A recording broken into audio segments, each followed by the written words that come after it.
Welcome to video lecture series on strength of material. This is continuation of lectures on shear force and bending moment diagram. And in this lecture we are going to see we are going to draw a shear force and bending moment diagram for a simply supported beam AB which has a span of 6 meter. A segment AC has no loading. From C to D there is uniformly varying load of 20 kilonewton per meter at this point, and at this point it is 0. At point E there is a load of concentrated load or point load of 30 kilonewton, right? So what we will do, we will reserve this space for our shear force and bending moment diagram. And before going for the reactions, let us discuss about some basics of triangle, right? So you all know, you all might already know that if this is a triangle, this is height of a triangle, this is base of a triangle, right? So what is area of triangle? For example, if this is 2 and this is 4, so area of triangle is half base into height, right? So 4 2s are 8 divided by 2, that is equals to 4 units square, right? If it is say centimeter, in that case it is centimeter square. तो area तो आपको पता चल गया है, it is very simple, half base into height. Now where CG lies, CG जो है, for example अगर हम इसे बी कहते हैं और अगर हम इसे एच कहते हैं, इफ दिस इज एच, तो area will be half base into height, right? CG जो है इसका यहाँ पे लाई करता है, this is C for example. अब आई एम इंटरेस्टेड कि ये डिस्टेंस कितना है, ये यहाँ से ये डिस्टेंस कितना है और यहाँ से ये डिस्टेंस कितना है. तो अगर ये b है तो ये डिस्टेंस जो रहता है ये रहता है b/3. ये डिस्टेंस कितना रहेगा? b/3. और ये डिस्टेंस जो रहेगा ये डिस्टेंस रहेगा 2/3 b, b/3 एंड 2/3 b. तो ये क्लियर हो गया अभी. तो हमारे केस में क्या आएगा, ये डिस्टेंस आएगा 4/3 और ये डिस्टेंस कितना आएगा 2 × 4 divided by 3. So this is now clear. See again repeat करता हूं मैं, ये जो सी जी है, ये सी जी से ये डिस्टेंस कितना आएगा, ये अगर ये बी है तो ये आएगा b/3 और ये पॉइंट से ये पॉइंट तक डिस्टेंस कितना आएगा, ये आएगा 2/3 ऑफ b. अब ये क्लियर हो गया आपका. नेक्स्ट, फॉर एग्जाम्पल अगर ये ट्रायंगल है, अगर आपको पता है कि ये h है ये b है और मुझे कोई तो भी एक जगह पे फॉर एग्जांपल कोई x डिस्टेंस है और ये x डिस्टेंस पे हाइट कितनी है, y कितना है, ये मुझे फाइंड आउट करना है. इसे मैं y कहता हूँ, ठीक है? तो मुझे b पता है, मुझे h पता है, h2 है, b4 है, मुझे x डिस्टेंस पे, यहाँ से x डिस्टेंस पे y कितना है ये कैलकुलेट करना है. तो वेरी सिंपल, हम क्या करेंगे, दो ट्रायंगल कंसिडर करेंगे, एक ये छोटा ट्रायंगल और एक बड़ा ट्रायंगल. तो base upon height, base is x, height is y, right? and base is b, height is h.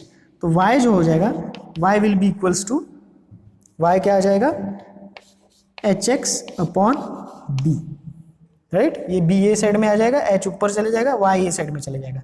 तो हमें क्या मिलेगा, y is equals to hx upon b. This is very important, ये ध्यान में रखना है.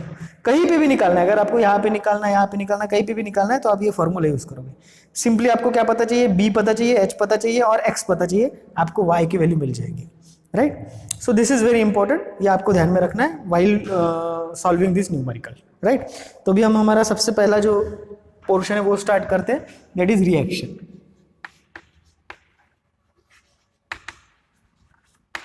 क्या करते हैं हम, summation of Fy is equals to 0, upward positive, downward negative, equal to लिख लिया.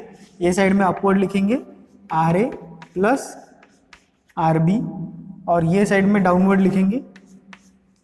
डाउनवर्ड कौन से जा रहा है, ये जा रहा है. अब ये लोड, इसके पहले यूडीएल जब था तो हम सिंपली क्या करते थे, 20 × 3.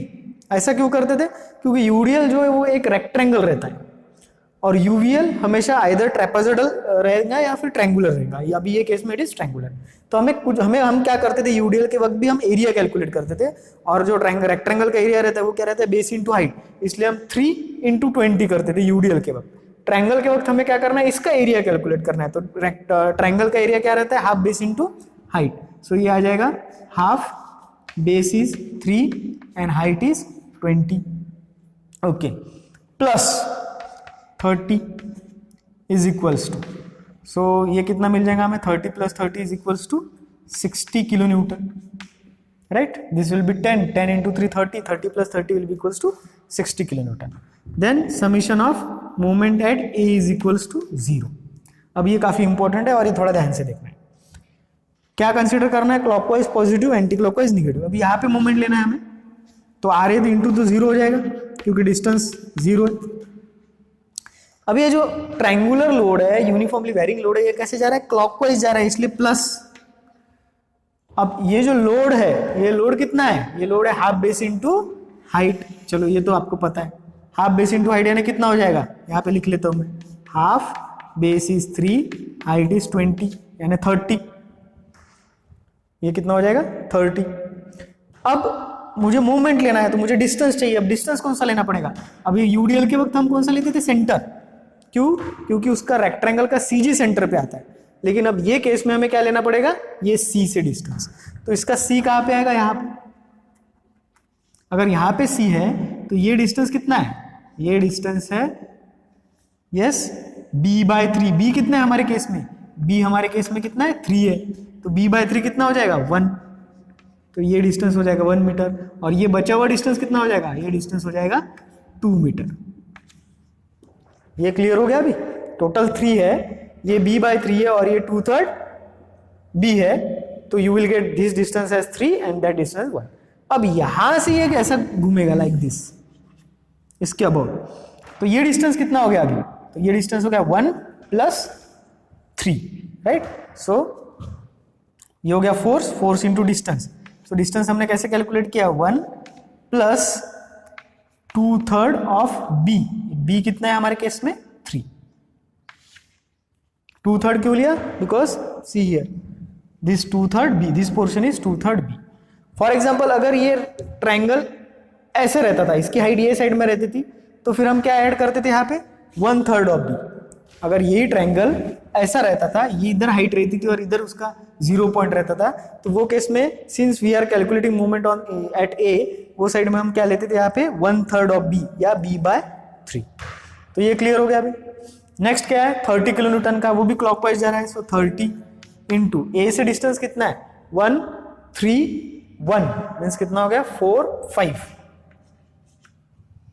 माइनस आरबी का डिस्टेंस कितना है, 3 4 5 एंड 6 इज इक्वल्स टू 0। सो यहां से हमें क्या मिल जाएगा, आरबी की वैल्यू मिल जाएगी। सो आरबी की वैल्यू आती है, value of RB is 40 and therefore value of RA will be equals to, since total is 60, it will be 20।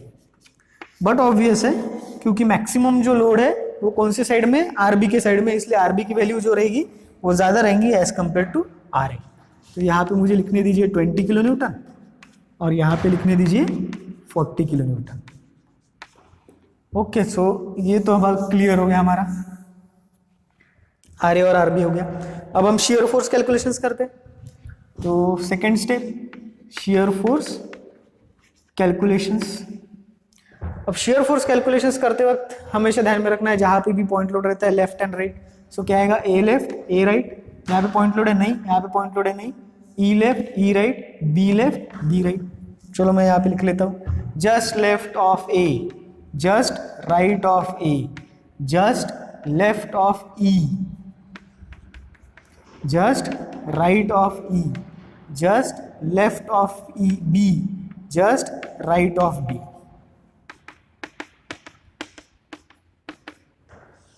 अब ए लेफ्ट के ये साइड में कुछ है नहीं है, लेफ्ट साइड में कुछ भी नहीं है, 0 कैरी फॉरवर्ड कर लेते हैं 0।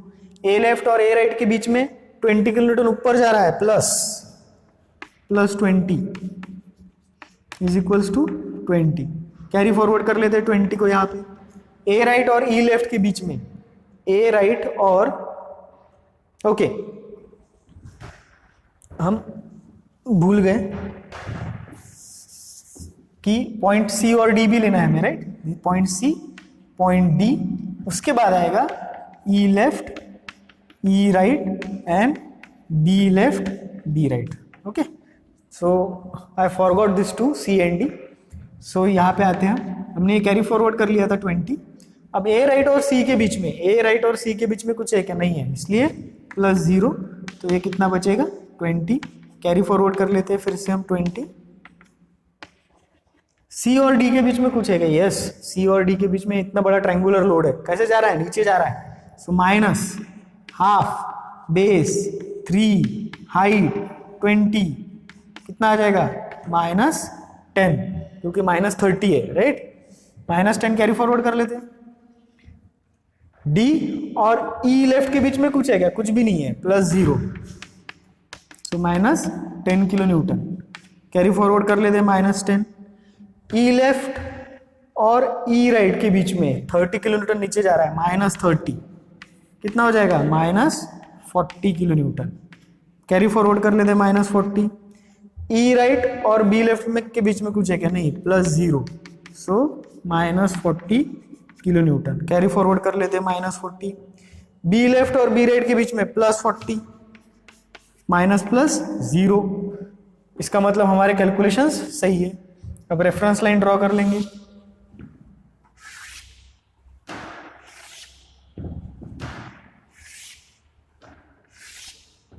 बेस लाइन ड्रॉ कर लेंगे।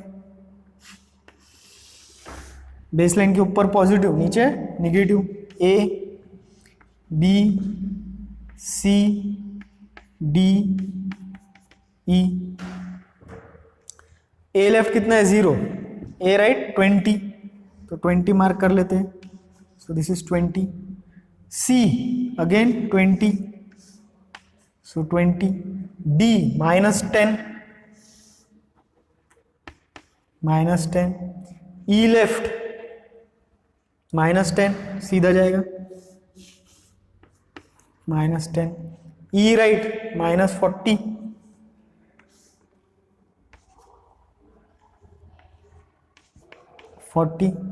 And then E right -40, B left -40, B right 0। So we will get such type of shear force diagram. क्या पता चल रहा है इसमें? इसमें ये पता चल रहा है कि जनरली अगर देखा जाए तो सपोर्ट्स पे जो शियर रहता है वो ज़्यादा रहता है। हाँ, ये काफ़ी इंपॉर्टेंट बात है। अभी तक हमने जितने भी शियर फोर्स डायग्राम देखे, आपको पता चला होगा कि सपोर्ट के साइड में, ये साइड में और ये साइड में शियर फोर्स ज़्यादा रहता है।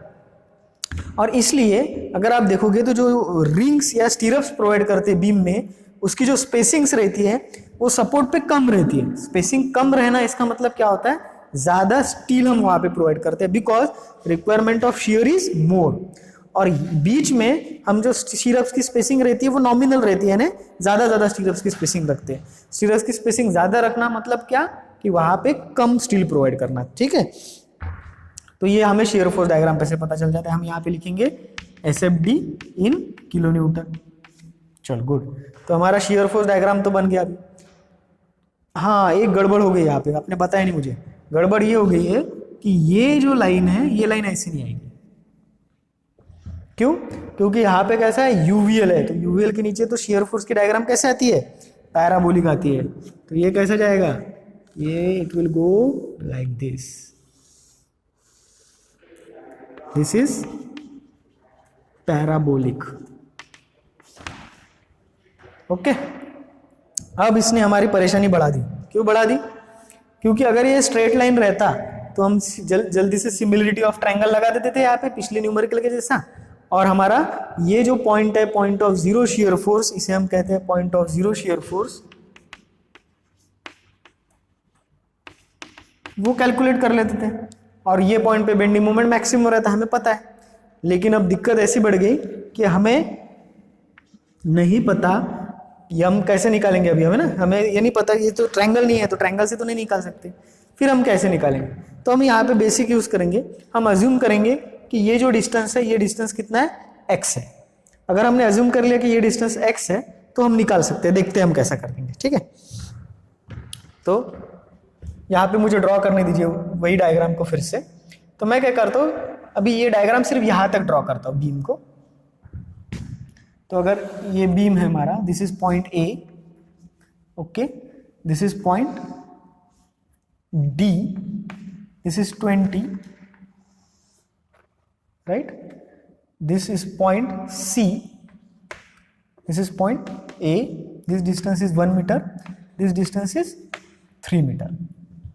चलो ये पता है हमें कितना है, 20 किलो न्यूटन है, राइट। अब हमारा जो पैराबोलिक पोर्शन आ रहा है, ये शियर फोर्स डायग्राम भी ड्रॉ कर लेता हूँ मैं यहाँ पे। ये कुछ ऐसी आ रही थी शियर फोर्स डायग्राम,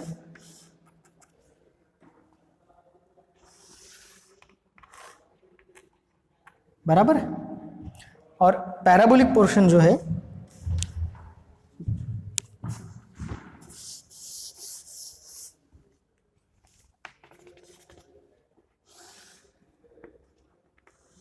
कुछ ऐसी आ रही है, ओके। और ये पैराबोलिक, ये है point of zero shear force, अभी आपको ध्यान में आ गया होगा, ठीक है ना। ये 20 है, ये भी 20 है।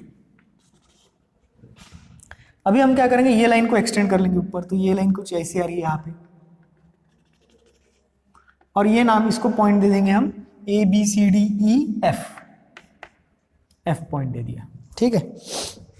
अभी ये F पॉइंट पे ये नहीं पता मुझे कितना है, ये मुझे कैलकुलेट करना है कितना है रहेगा। तो कैसे कैलकुलेट करेंगे, अगर मैं कंसीडर करता हूं कि ये x है, अगर मैं कंसीडर करता हूं कि ये x है, तो ये मैं कैलकुलेट कर सकता हूं कितना होगा। ऑब्वियसली अगर मैं इसे डिनोट कर देता हूं ये h है, तो स्मॉल ट्रायंगल का बेस कितना है, x upon h is equals to, बड़े ट्रायंगल का बेस कितना है, 3 अपॉन 20, राइट। तो ये कितना हो जाएगा, 20x upon 3, h is equals to, अगर आपको याद होगा तो यहाँ पे मैंने बताया था एक formula, y is equals to hx upon b। तो ये कि इसमें फॉर एग्जांपल हम कैपिटल H 20 कंसिडर कर रहे हैं, तो ये कितना h कितना हो जाएगा, 20x अपॉन 3, राइट। सो 20x अपॉन 3, ये आ गया हमारा h। अब h आ गया हमारे पास, और x जो है वो हमें कैलकुलेट करना है। हमें क्या कैलकुलेट करना है कि ये x जो है वो कहाँ पे आएगा, ठीक है। मुझे क्या पता है, मुझे ये पता है कि ये पॉइंट पे शियर फोर्स कितना है, 0 है, ठीक है। तो अभी मुझे ये मिटाने दीजिए आप, और ये आपने नोट डाउन कर लिया होगा, ऐसा मैं कंसीडर करता हूँ, ठीक है। तो ये पॉइंट पे अभी शियर फोर्स 0 है, यानी ये पॉइंट पे शियर फोर्स 0 है, ये हमें पता है। तो हम क्या करेंगे, ये पॉइंट के लिए एक इक्वेशन बनाएंगे। अगर ये पॉइंट पे शियर फोर्स 0 है और मुझे अगर वहां पे शियर फोर्स निकालना है, तो मैं यहाँ पे लिखता हूँ S shear force at F is equals to, कितना आ जाएगा, 20, ऊपर जा रहा है इसलिए 20, राइट। और ये जो ट्रायंगल है, ये ट्रायंगल डाउनवर्ड आ रहा है, देखो ये ट्रायंगल, कितना ट्रायंगल कहाँ पे जा रहा है, नीचे जा रहा है, राइट। इसलिए माइनस, बेस कितना है ट्रायंगल का, हाफ, बेस कितना है x, और हाइट कितनी है h। इसको फिर से लिखता हूं मैं, 20 minus half x into h कितना है, 20x बाय 3, राइट। तो अगर मैं इसको सॉल्व करता हूं, और यहां पे क्या लिख सकता हूं मैं, 0 लिख सकता हूं, यस डेफिनेटली 0 लिख सकता हूं। क्यों, क्योंकि ये पॉइंट पे शियर फोर्स कितना है, 0। ये पॉइंट कौन सा है, ये पॉइंट अभी हमने कैलकुलेट किया, यहाँ पे मार्क करने दीजिए मुझे। ये पॉइंट है हमारा पॉइंट, सॉरी ये पॉइंट नहीं है, ये जो भी पॉइंट रहेगा, this point is point F। Exactly 1 metre पे नहीं आएगा वो, लेकिन this point is point F, अभी हमने यहाँ पे नोट डाउन किया। तो shear force at F is equals to 0 हमें पता है, हमने इक्वेशन बनाया और फिर इसको 0 से इक्वेट किया, तो इसमें से मुझे वैल्यू मिल जाएगी x की। तो x की वैल्यू जो आएगी,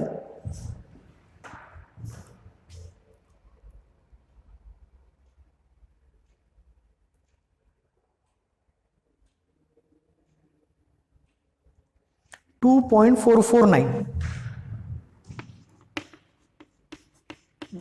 मीटर। यानी इनका कहना ये है कि ये पॉइंट C से ये जो डिस्टेंस है ये कितने पे है, 2.449। सही है, क्यों सही है, क्योंकि अगर ये 3 मीटर है तो ये 2.449 हो ही सकता है, राइट।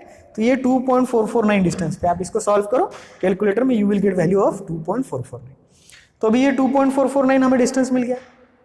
ये डिस्टेंस हो गया point of zero shear force and maximum bending moment in span CD। ये CD पोर्शन में यहाँ पे मैक्सिमम बेंडिंग मोमेंट आ जाएगा, ठीक है। अभी x हमने कैलकुलेट किया, अभी नेक्स्ट हम क्या कैलकुलेट करेंगे, ये मुझे मिटाने दीजिए इसको। अच्छा, एक बार हमने x कैलकुलेट कर लिया तो क्या हम h कैलकुलेट कर सकते हैं? हाँ, ये x की वैल्यू यहाँ पे पुट कर देंगे तो हमें वो h मिल जाएगा। पॉइंट F पे कितनी हाइट है ट्रायंगल की, तो ठीक है। अभी हम बेंडिंग मोमेंट कैलकुलेट करते हैं। अब बेंडिंग मोमेंट कैलकुलेट करते वक्त मुझे कहाँ पे कैलकुलेट करना पड़ेगा, A पे और B पे, जो मैं इजीली कैलकुलेट कर सकता हूँ, मुझे पता है कितना है, 0 है। C पे कैलकुलेट कर सकता हूँ, नो प्रॉब्लम। B पे भी कैलकुलेट कर सकते हैं हम, E पे भी कैलकुलेट कर सकते हैं, सिर्फ F पे हमें सोचना पड़ेगा।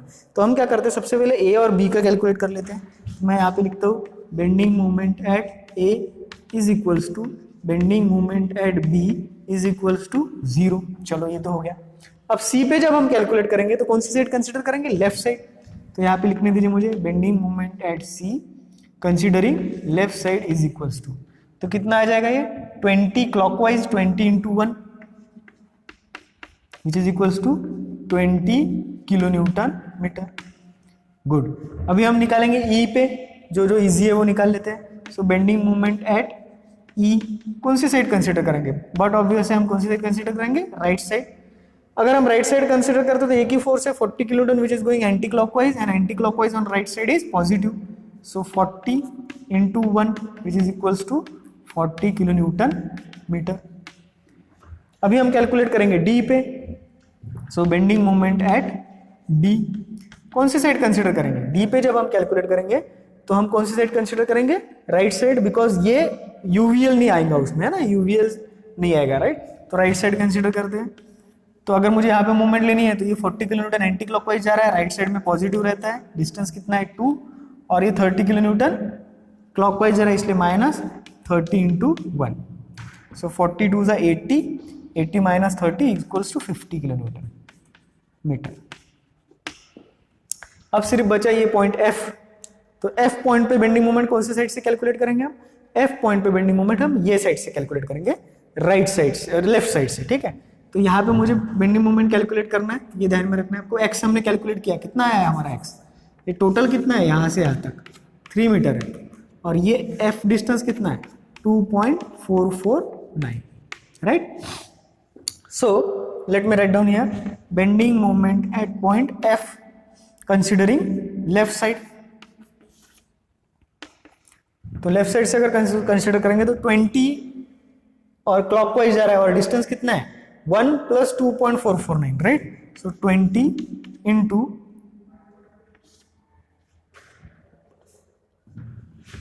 1 + x लिख लेता हूं मैं यहाँ पे, है ना, क्योंकि वो डिस्टेंस x ही है, राइट। उसके बाद 20 into 1 + x। उसके बाद कोई फोर्स है, हाँ, सिर्फ एक ट्रायंगल है। कौन सा ट्रायंगल, ये शेडेड ट्रायंगल है। ये शेडेड ट्रायंगल कैसे घूम रहा है, इसका CG आएगा, अब नया CG आएगा, सी वेरी इंपॉर्टेंट। अब ये पूरे ट्रायंगल को भूल जाइए, क्योंकि F के ये साइड में जितना ट्रायंगल है उसका CG हमें चाहिए। तो उसका CG कहाँ पे आएगा, यहाँ पे, और ये कैसे घूमेगा, एंटी क्लॉकवाइज घूमेगा, इसलिए माइनस। अब उसका एरिया निकाल लेते हैं, एरिया कितना आएगा उसका एरिया आएगा हाफ, बेस कितना है x और हाइट कितनी है h। x पता है 2.449, h 20x/3, यहाँ पे पुट कीजिए आपको आंसर मिल जाएगा। नेक्स्ट, ये तो हो गया फोर्स। अभी डिस्टेंस कितना आएगा उसका, मल्टीप्लाइड बाय x/3। क्यों x/3 लिया, ये यहाँ पे देखो कितना है, बेस/3, बेस कितना है ये ट्रायंगल का x, सो कितना आ जाएगा x/3। अब यहाँ पे x की वैल्यू पुट कीजिए, h की वैल्यू पुट कीजिए, you will get bending moment at point F and that value is 52.66 kilo newton metre, right. तो अभी हमें मिला 20, 40, 50 और हाईएस्ट मिला 52.66। तो अभी हम ड्रॉ करके देखते हैं। सभी वैल्यूज हमारे almost all values are positive, right. तो हम बेस अगर बॉटम में भी बना लेते हैं तो भी कोई दिक्कत नहीं है, क्योंकि नीचे के वैल्यूज तो है ही नहीं। ये पता है क्या है, A, this is B, this is C, this is D, this is E and somewhere here is F.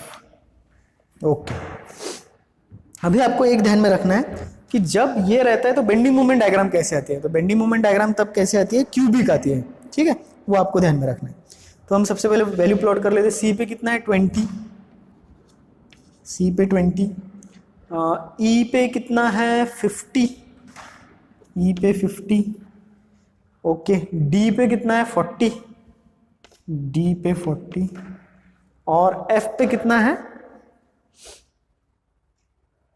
Sorry, D पे it is 50 and at point E it is 40, something is wrong. So if this is 20 at point E, at point E it is 40, so somewhere here this is 40, and at point D it is 50, point D it is 50, at point F it is 52.5, so here it is 52.66, sorry, okay। so I just join this, यहाँ पे तो straight आएगा, यहाँ पे भी straight आ जाएगा, ये भी स्ट्रेट आ गया, ये भी स्ट्रेट आ गया, ये जो पोर्शन है ये आएगा cubic. Cubic means third degree curve, parabolic नहीं रहेगा, ये क्यूबिक रहेगा। ये आ जाएगा positive, and this is bending moment diagram. यहाँ पे लिखेंगे हम BMD kilo newton metre, right. So this is how we can calculate shear force and bending moment diagram if uniformly varying load is present. अभी आप homework करके देख सकते हो, अगर हमने इसको ऐसा ले लिया तो फिर डायग्राम कैसे आएगी, ठीक है। तो आप ये होमवर्क करके लीजिए। नेक्स्ट यूनिट में हम और कुछ टिपिकल्स प्रॉब्लम देखेंगे। Hope you have understood this. Thank you.